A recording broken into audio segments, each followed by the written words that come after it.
যে ভাসমান ব্রিজ, সেই ব্রিজটি অনেকদিন যাবৎ অকেজো অবস্থায় পড়ে আছে। আমরা দেওয়ানগঞ্জ উপজেলাবাসী ওই পাশে যে মানুষগুলো থাকে সেই মানুষগুলো খুবই দুর্ভোগে আছে। পাশাপাশি আমরা যারা পর্যটক আছি, দর্শনার্থী আছি, তারা আসলে এখানে বিড়ম্বনায় পড়ে যাই। আমরা সেভাবে উপভোগ করতে পারি না। যেহেতু এটি দেওয়ানগঞ্জের প্রাণকেন্দ্রে অবস্থিত, সেক্ষেত্রে আমি প্রশাসন সহ সকলের দৃষ্টি আকর্ষণ করছি। আপনারা অনুগ্রহপূর্বক এসে ব্রিজটি সংশোধন করুন। আপনার পৌরসভার লোক অথবা কি করে উপজেলার লোক, এরা কোনো কাজই করতেছে না। আমরা খুবই কষ্টের মধ্যে আছি। হ্যাঁ, আমরা খুবই মনে করেন বিপজ্জনকের মধ্যে আছি, যাওয়া আসা খুবই কঠিন অবস্থা।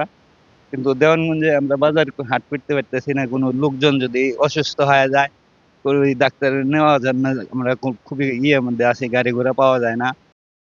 এদিকে এই ভাসমান ব্রিজ আছে, ভাসমান ব্রিজ মনে করেন 2-3 মাস থেকে প্রায় ভাঙা। এই এখানে প্রায় 2-3 এলাকা আছে, এলাকার মানুষ এখান দিয়ে যেতে পারে না, ওইখান দিয়ে ঘুরে যাওয়া লাগে। এখানে কেউ যদি অসুস্থ হয়, কেউ যদি কিছু হয়, তাইলে তো মনে করেন যাইতে অনেক লেট হয়ে যায়। 3 মাস হাতে ব্রিজটা ভাঙ্গা। এই ভাঙ্গার জন্য মনে করেন আমগরে এতে মনে করেন কারোর একটা দায়িত্ব ঠিক মতো নাই। দায়িত্ব নাই, আর মনে করেন আমগরে রাস্তাঘাট নাই, কারণ আমরা বাজার ঠিক মতো যেতে পারি না। এই রাস্তা ঘোরা আমগর পক্ষে অসুবিধা। এনকা মনে করেন এই ব্রিজ ভাঙা কেন আমাদের আত্মীয় স্বজন হাতে আসতে পারলো না, আমরা ঠিক মতো ঈদও করতে পারলাম না, নামাজও ঠিক মতো করতে পারলো না।